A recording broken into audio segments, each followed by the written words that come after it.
ये जो अग्निवीर का योजना उन्होंने लाया था मिलिट्री में, अग्निवीर वाला, ये तो बहुत गलत है। ये कोई गुत्तेदारी है क्या, कॉन्ट्रैक्टरशिप है क्या? 4 साल आओ, देश की रक्षा करो और निकल जाओ, ऐसे थोड़ी होता है। सबसे पहली तो बात ये है कि ये सेक्युलर सरकार बनेगी।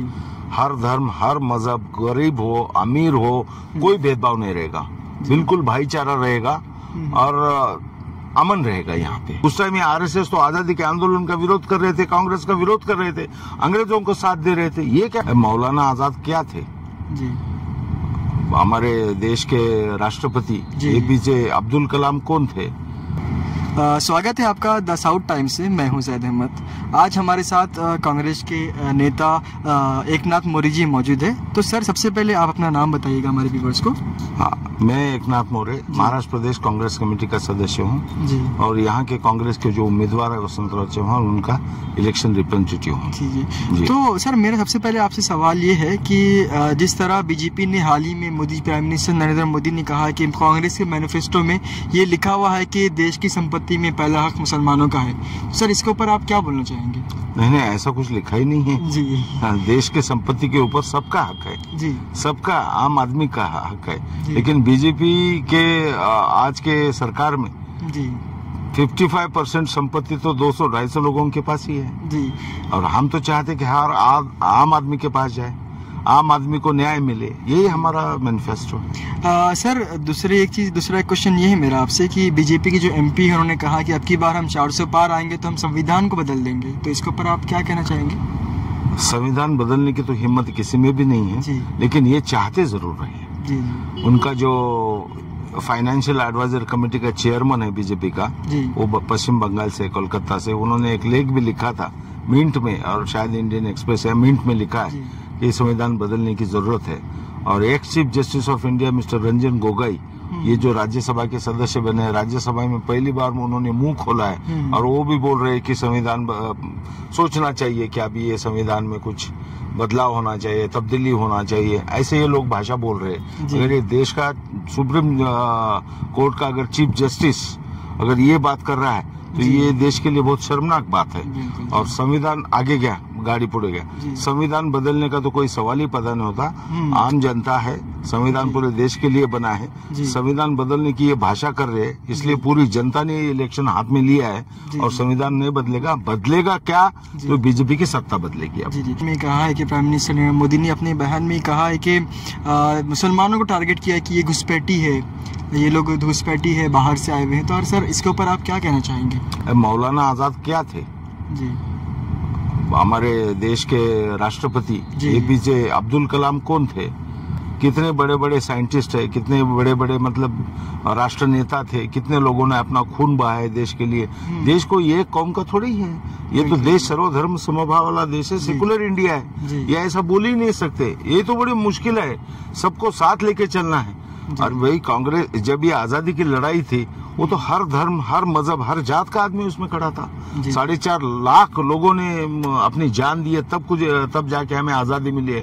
उस टाइम ये आरएसएस तो आजादी के आंदोलन का विरोध कर रहे थे, कांग्रेस का विरोध कर रहे थे, अंग्रेजों को साथ दे रहे थे। ये क्या भाषा सिखाएंगे हमको, और ये क्या पेट्रियोटिज्म हमको पढ़ाएंगे? इनके सर्टिफिकेट की हमको क्या जरूरत है? हाँ, ये गद्दार है, हम खुददार है, हम देशभक्त हैं। सर, मेरा अगला सवाल आपसे ये है कि क्या इस बार अगर कांग्रेस सरकार बनती है, अलायंस की सरकार बनती है, तो सर आप इस देश में क्या चेंजेस करेंगे? आप देश के भविष्य के लिए क्या क्या करेंगे? एजुकेशन के लिए, जॉब के लिए आप लोग क्या क्या करेंगे? सबसे पहली तो बात ये है कि ये सेक्युलर सरकार बनेगी।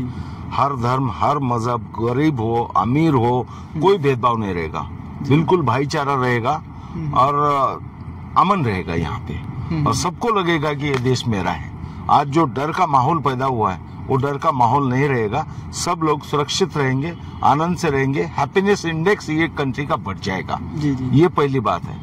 अब दूसरी बात ये, जो आप शिक्षा के बारे में बोल रहे हो, तो ये अनएम्प्लॉयमेंट के बारे में बोल रहे हो, ये जो अग्निवीर का योजना उन्होंने लाया था मिलिट्री में, अग्निवीर वाला, ये तो बहुत गलत है। ये कोई गुत्तेदारी है क्या, कॉन्ट्रैक्टरशिप है क्या? 4 साल आओ, देश की रक्षा करो और निकल जाओ, ऐसे थोड़ी होता है। हम अग्निवीर की योजना कैंसिल करने जा रहे हैं और ये देश के सैनिक को पहले जैसा जो मतलब अहमियत मिलनी चाहिए। जय जवान जय किसान लाल बहादुर शास्त्री ने बोला था, जितनी जवानों की कीमत है उतनी किसानों को है, जितनी किसानों को है उतनी जवानों को है। तीसरी बात है, जो एकदम गरीब है गरीब महिला है, हर गरीब महिला को जो वृद्ध है, मतलब एकदम ओल्ड है, उसको 1 लाख रुपए हम 1 साल में दे रहे, करीब 8,000 रुपए महीना हम देने वाले हैं, ताकि ये मतलब ये ज्येष्ठ नागरिक जिसको हम बोलते हैं उसका मतलब बहुत ख्याल हम रखते हैं। तीसरी बात, किसानों के लिए हम MSP देने वाले, मिनिमम सपोर्ट प्राइस देने वाले, वो तो बहुत बड़ी बात है। स्वामीनाथन आयोग लागू करने वाले, हमने किसानों का ख्याल रखा है, हमने युवा का ख्याल रखा है, हमने बुजुर्ग लोगों का ख्याल रखा है, हमने शिक्षा के बारे में, हमने MRGS का इन्होंने बजट कम कर दिया है, हम इसका बजट बढ़ाएंगे सेंट्रल गवर्नमेंट के बजट में। उन्होंने एजुकेशन का बजट कम कर दिया है, एजुकेशन का हम बजट बढ़ाएंगे। और हर आदमी के बच्चे को, मतलब हर गरीब आदमी के बच्चे को पढ़ाने के लिए जो माहौल आज कंट्री में चाहिए वो नहीं है। गरीब का बच्चा अच्छे स्कूल में नहीं जा सकता, तो हम इसके बारे में भी बहुत काम कर रहे हैं। हर गरीब का बच्चा, हर इंसान, किसी का भी बच्चा अच्छी सी पढ़ाई, उसको तालीम हासिल हो, इसलिए हम काम कर रहे हैं। जी। सर, बीजेपी के कुछ कार्यकर्ता का ये भी कहना है कि अगर वसंत चौहान अगर इस बार MP बन जाते हैं तो वो फिर बाद में बीजेपी में शमूलियत ले लेंगे, तो इसके ऊपर आप क्या कहेंगे? ये तो सरासर झूठ है, झूठ फैलाना इनकी फितरत है। झूठ, इतना झूठ अगर कोई बोल सकता है तो सिर्फ बीजेपी बोल सकती है। 75-77 सालों में कोई अगर झूठ बोल, ये फेंकू है, अब ज्यादा क्या बोलूं मैं, सब फेंकू राम है, सब गलत बोलते हैं। मैं बोला ना आपको, आजादी के आंदोलन को विरोध करने वाले लोग अगर ये भाषा बोल रहे हैं, अभी यहाँ के तो कौन कौन लोग बीजेपी में गए आपको पता है? जी।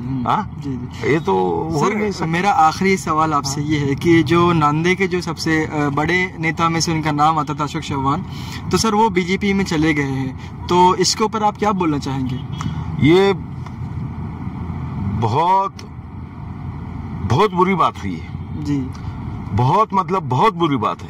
कांग्रेस ने उनको बहुत प्यार दिया जी, जनता ने बहुत प्यार दिया, 1 साल नहीं 60-65 साल प्यार दिया जी। बड़े साहब जब चीफ मिनिस्टर थे, 2 बार चीफ मिनिस्टर थे, अशोक राव जी 2 बार चीफ मिनिस्टर थे, महाराष्ट्र प्रदेश कांग्रेस कमेटी के अध्यक्ष रह चुके हैं। कांग्रेस तो गढ़, कांग्रेस का नांदेड़ तो गढ़ है कांग्रेस का, लेकिन जनता नहीं गई है जी। जनता किसी के साथ नहीं जाएगी, जनता ने चुन लिया है, ये चुनाव ही जनता का है अब। ये चुनाव कोई नेता का नहीं रहा है अब, ये चुनाव जनता का है। और ये सिर्फ नांदेड़ का माहौल नहीं, मैं मराठवाड़े में तो बोलता हूँ, हमारे उस्मानाबाद धाराशिव की सीट आएगी, लातूर की भी कांग्रेस की सीट आएगी, नांदेड़ की भी कांग्रेस की सीट आएगी, हमारे महाविकास आघाड़ी की हिंगोली की भी सीट आएगी, यवतमाल की भी सीट आएगी और परभनी की भी सीट आएगी। हाँ, ये पूरे महाविकास आघाड़ी यहाँ बोलते हैं, जैसे इंडिया में इंडिया अलायंस बोलते हैं, तो यहाँ पे महाराष्ट्र में महाविकास आघाड़ी बोलते हैं। महाविकास आघाड़ी के तो 35+ सीट आने वाले। जी। सर, मेरा फाइनल क्वेश्चन आपसे ये रहेगा कि सर, जैसे कि हम देखते हैं कि अशोक चौहान एक बड़ा नाम था नांदेड़ में, तो उनके जाने के बाद क्या कांग्रेस के लूज पड़ी या फिर वोटिंग में आपका कुछ परसेंटेज गिर सकता है? नहीं, वोटिंग में तो परसेंटेज फर्क पड़ने वाला है जी, हाँ। लेकिन कम नहीं होने वाला है, वो बढ़ने वाला है और वो बढ़ गया है। मैं अभी ये स्कूल में, मदीना स्कूल में आया, मदीना स्कूल में 5 बजे तक इतना वोटिंग होता था हमेशा के लिए, हाँ। अभी तो 12 बजे है, 12 बजे के पहले 30-35-40% मतलब वोटिंग इस बार बहुत अच्छे से हो रही है। नहीं, बहुत ज्यादा बढ़ गई है, मैं बोल रहा हूँ। सब जनता अवेयर हो गई, जनता अवेयर हो गई है। जी। सर, इसको आप ये क्या लगता है कि जनता इस बार जो अवेयरनेस दिखा रही है, तो ऐसा क्या लगता है कि जनता क्यों अचानक से अवेयर हो गई इस सब? मैं बोल रहा हूँ ना, ये संविधान के पीछे पड़े हैं, ये देश की एकता के पीछे पड़े हैं। मतलब डर की वजह से जनता बोली कि इस बार सरकार को मजहब को लेकर या जात पात को लेकर राजनीति नहीं कर सकते। ये बहुत बड़ा देश है, ये बहुत बड़ा लोकतंत्र है, पूरी दुनिया में इतना बड़ा लोकतंत्र नहीं है। हमारे देश में तो करीब 100 करोड़ वोटर्स है, 100 करोड़ वोटर्स है, इतनी बड़ी मतलब प्रजातंत्र है। अब ये जनता ने तो पूरे इलेक्शन अपने हाथ में लिया है। अब नेता कुछ नहीं कर सकता, कोई भी नेता कुछ नहीं कर सकता। हमारे नेता राहुल गांधी 10,000 किलोमीटर पैदल चले, पहले 4,500 किलोमीटर चले, फिर मणिपुर से मुंबई चले, कन्याकुमारी से कश्मीर तक चले हैं, तो उन्होंने पूरा देश देखा है। उसके बाद हमारा मैनिफेस्टो आया है और हमारा मैनिफेस्टो सबका कल्याण करने वाला है। हमारा मैनिफेस्टो कारपोरेट वाला नहीं। पहले अंग्रेज जब थे तो ईस्ट इंडिया कंपनी के हाथ में देश था, अभी वेस्ट इंडिया कंपनी के हाथ में थे। वेस्ट इंडिया मतलब गुजरात, हाँ, बराबर। ये हम दो, हमारे दो, ये इनकी चल रही है, अब इनकी तानाशाही नहीं चलेगी। ये डेमोक्रेसी है, democracy is of the people, for the people and by the people. ये लोगों का राज है, लोगों के लिए करने वाले हैं। Thank you so much sir. ये थे मेरे साथ एकनाथ मौर्य सर जी, जो सर ने अपने पूरा बताया है, बाइट में हमारे बताया है कि किस तरह बीजेपी ने इस देश को ख़राब किया है, और कांग्रेस के जो मैनिफेस्टो है उसको सर ने क्लियर किया है। और अगर कांग्रेस इस बार सरकार में आती है तो कांग्रेस से क्या जनता के लिए क्या क्या काम करेंगी, और एक अच्छी सरकार बनने के लिए क्या क्या अपने स्टेप उठा सकती है। तो thank you so much sir हमारे साथ जुड़ने के लिए। थैंक यू, धन्यवाद। Thank you very much.